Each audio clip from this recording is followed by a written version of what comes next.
Welcome to Tarantula Beast. My name is Ryan. I'm going to be going over how to take care of a Brazilian blue tarantula.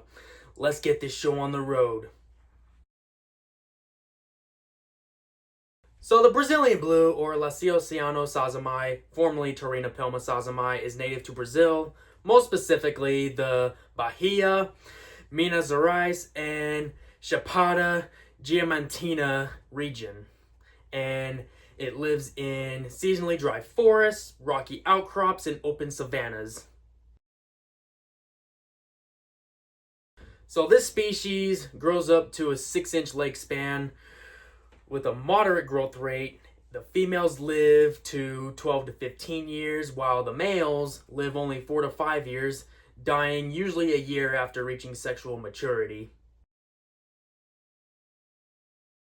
This species is considered an intermediate species due to its speed and skittish nature. It is a New World terrestrial species that is an opportunistic burrower and usually is out in the open quite a bit. Mine has been a little more reclusive lately and has been digging more, so I do suspect potential pre-molt.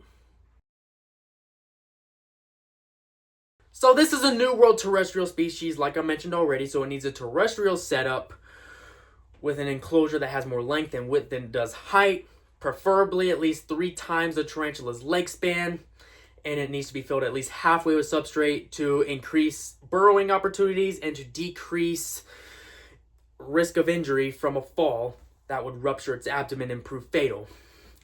And the substrate I would use is cocoa fiber, peat moss, or reptisoil.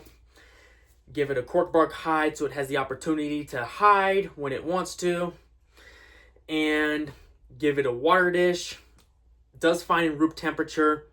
Typically, if I were to give a specific number, 70 to 78 degrees. Does okay in 85 as well.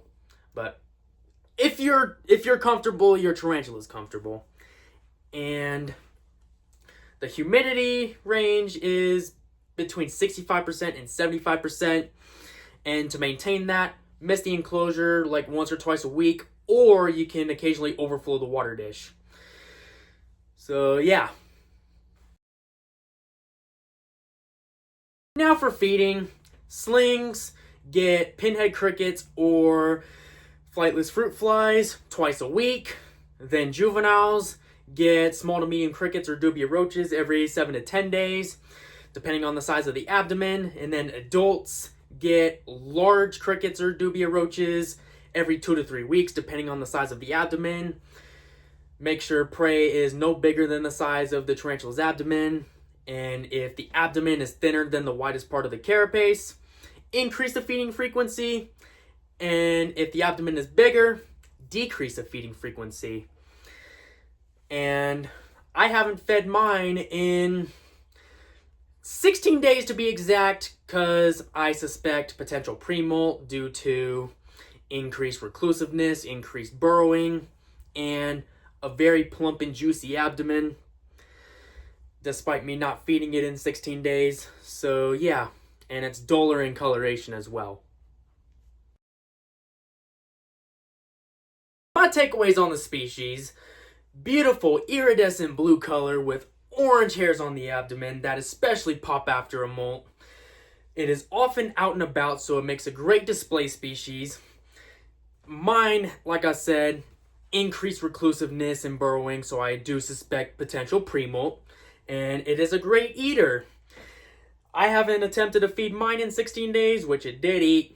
That was the last time it ate. And if it still hasn't molted by this coming Tuesday, I will attempt to feed it. And if it refuses, then my suspicions of pre-molt will be confirmed. But anyways, if you enjoyed the video, go ahead and like, comment, and subscribe. I will put out more videos like this, and I will see y'all next time.